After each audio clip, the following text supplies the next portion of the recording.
You ever get that feeling where you just want the real story? Yeah. You know, behind legends like ninjas, forget the movies for a sec. Hmm. You shared this great book, Secrets of the Ninja.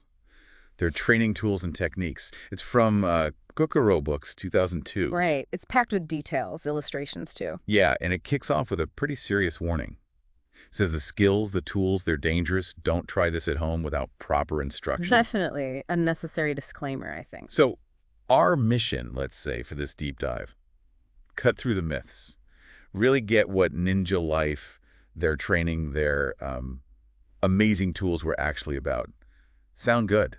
Absolutely, let's do it. What's great about this source is how practical it aims to be. It really tries to get past the romantic idea. Nuts and bolts. Exactly. Like you picture a ninja, you probably see black, right? Shadowy figure. Totally. Well, the book addresses that straight away. Section called Back in Blue, the uniform. Back in blue.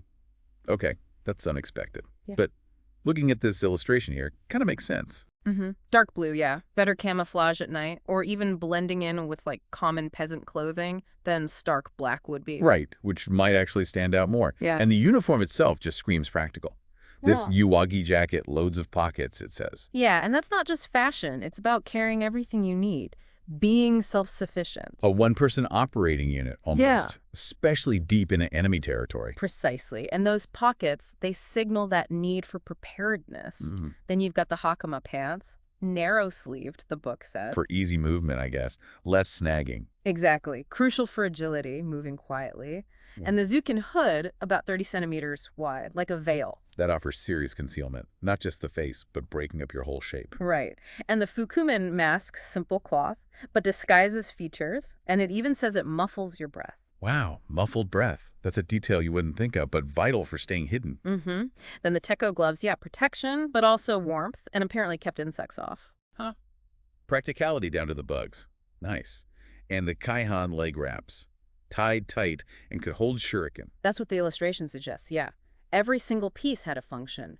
It wasn't about looking scary. It was about getting the job done. Exactly. Maximize effectiveness. And that need to carry gear, it flows right from the uniform into their toolbox. Okay, let's talk tools. Weapons usually come first to mind. And this book gives a pretty fascinating list. You're not kidding. The variety is wild. Tsuegiri picks not just for fighting, but carving spy holes. Multi-purpose, yeah. Resourceful. And the smoke stuff. Torinoko smoke bomb paper, gunpowder fuse, like an early grenade for cover. Or distraction. And then the ibushiki smoke pot ceramic light gunpowder inside for a longer-lasting smoke screen. Imagine the chaos that could cause. Pure confusion. It shows they understood both, direct action and diversion, like the Hayakuraju strung firecrackers. Right, a string of little explosions, not really to hurt someone, but to totally disorient them. Exactly. Misdirection. Then you have the Tetsubishi iron makibishi, those little spiked pyramids. They're like ancient caltrops. Ow. Yeah. And even natural ones, tenenbishi, dried seed pods, just using what's available. Resourceful is the word. And look at the Shinobi Kume grass rake. A rake. Seems odd, right? But think. Gather grass for camo? Help climb a wall or roof? Or even swing it as a weapon in a pinch. Could be.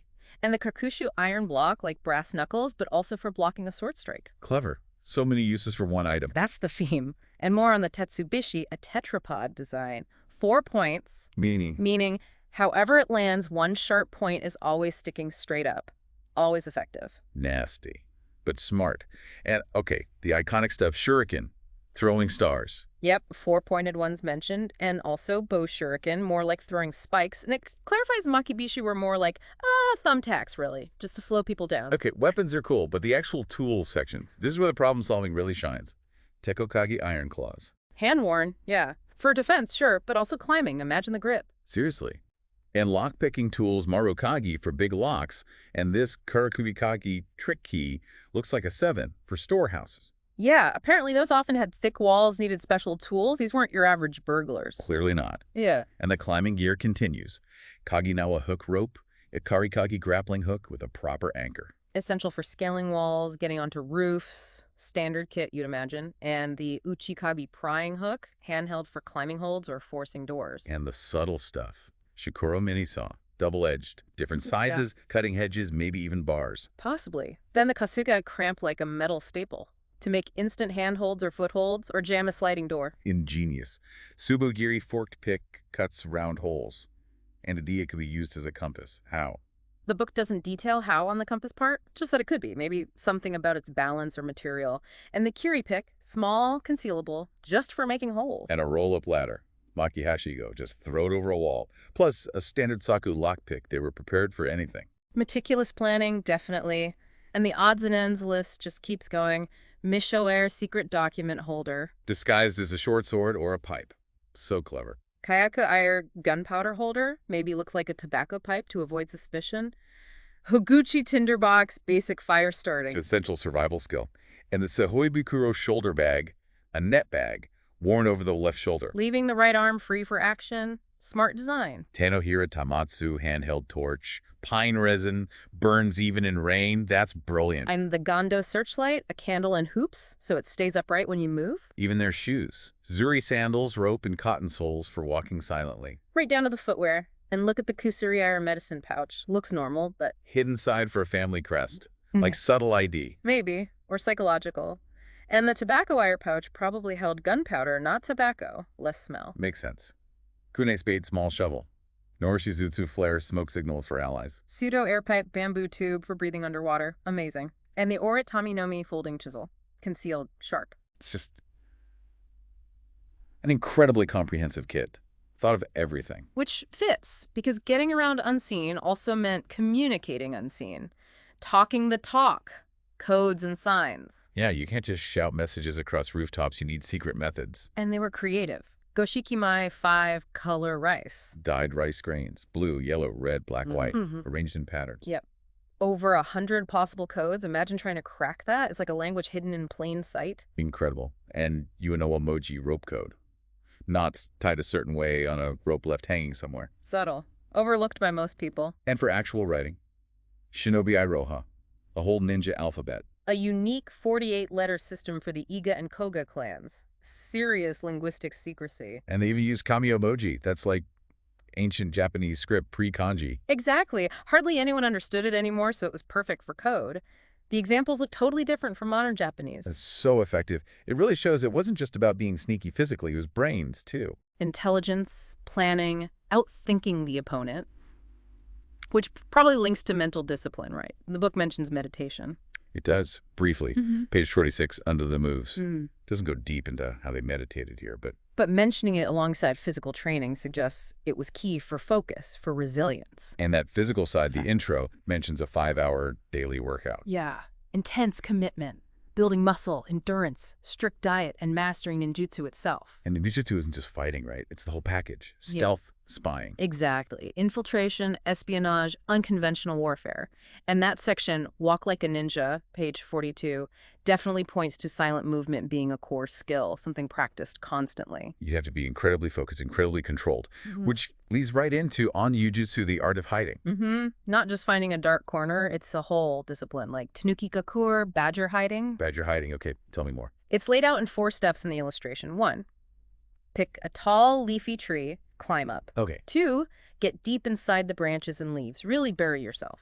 Become part of the tree. 3, and this is crucial, stay totally still, breathe quietly, don't move a muscle till the enemy's gone past. Patience is key. Absolutely. Then 4, scramble down quietly, make tracks after they've passed, maybe to confuse them about where you were. Just like super advanced hide and seek. And this idea of living hidden, it extends to their homes. Ninja in the house. Yeah, fascinating stuff. Hidden features built right in. Shikakato trick doors, Karakuri Tabira mechanical doors. For quick escapes or surprise entrances. You got it. Mihariba, a lookout point. Mano Kakushi, just a general hiding spot. And even Katana Kakushi, a specific place to hide a sword. Wow. Ready for action anytime. Their house was part of their defense system. Integrated into their whole strategy, like a spy movie set. Totally. And to keep up this lifestyle, diet was critical. The ninja diet, keeping light and agile. Right. High protein, low calorie, brown rice, wheat. Tofu was huge. Kofu, really. A major staple. And pickled plums for fatigue, fighting infection. The goal was staying lean, around 132 pounds for men, it says. Wow, specific. And other foods. Sesame seeds, soybeans. Sesame for vitamins, calcium, soybeans more protein, and they thought it sharpened the senses. Even quail eggs linked to a quail hiding camo technique. and brown sugar for quick energy. The tofu thing is interesting, though. A staple, maybe even spiritual qualities. That's what the book suggests. It even briefly explains how tofu is made soaking, grinding soybeans, shows how central it was. So it wasn't just diet and exercise. Assassin Wellness talks about tsubo, pressure points. Acupressure, massage, keeping sharp physically and mentally. Fitting examples. Yeah, points on the hand, ekimon for eyes, jinzu for tiredness. On the feet, points for stiff neck, tired lungs, overworked heart, kidneys, even the large intestine. It's holistic. Wow. And massaging your big toe helps your liver and relaxes you. That's what it claims. Attention to every little detail for peak condition. Which fits with the tricks of the trade. Just amazing practical skills, like telling time using a cat. The cat's eye clock. Pure resourcefulness. Yeah. Watching how a cat's pupils change with the daylight to estimate the hour. Low tech, but it works. That's incredible. Yeah. And weather forecasting. No apps back then. Nope. Deep knowledge of nature, wind direction, animal behavior, twinkling stars, clear mountains, moon halos, how kites flew, crows washing, dew on spider webs. They were reading the world around them constantly. Exactly. Same with navigation. They tried to avoid obvious compasses. So how did they find north? Well, one method was heating a needle red hot, cooling it in water, rubbing it with wax. It floats and points north. Simple but effective. And finding water, crucial survival skill. Loads of techniques. Looking for crow feathers, digging near iris plants, using a towel in a cave, digging and listening on mountainsides, finding ant nests. Ants' nests mean water. Huh. Apparently a good indicator. It all shows this deep connection with their environment. It really does. Finally, the book looks at the name itself. Words of wisdom. Turns out, ninja is kind of new. Relatively speaking, yeah. They had different names across history. Shinobi in the Asuka era, Ukami in the Nara era. Then Kanja, Rapamono in the Sengoku period, that Warring States time. And Onmitsu, Onwaban in the later Edo period. And the names changed by region, too. Supa, Ukami near Kyotonara, Kusa, Kamari near Kanagawa, Onitsu in Tokyo. Yeah, local dialects played a part. Shows they weren't one single monolithic group, perhaps. More regional networks. That makes sense. And the phrase book bit gives the taste of key terms. Bansen Shukai, that huge manual. 71 volumes. Then Kujikiri, the hand seals. Monomi for a spy. Oniwaban, the gardener spy. Gardener spy, blending in perfectly. It adds that whole cultural layer. Definitely. It paints a much, much richer picture than just the silent killer myth. Absolutely. So wrapping up this deep dive, what are the big takeaways from these secrets of the ninja? Well, I mean, it's clear they weren't just assassins. They were highly skilled specialists, Right. masters of disguise, infiltration codes, survival. And keeping peak physical and mental shape. Diet, training, acupressure, the whole package.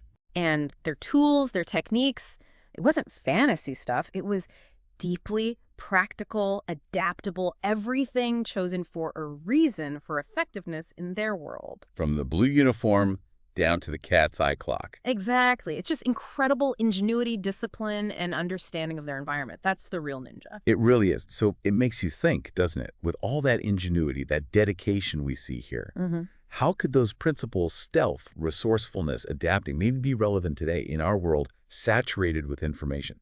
What secrets could we maybe learn from how ninjas operated in the shadows? Even if today's shadows are, digital, something to chew on.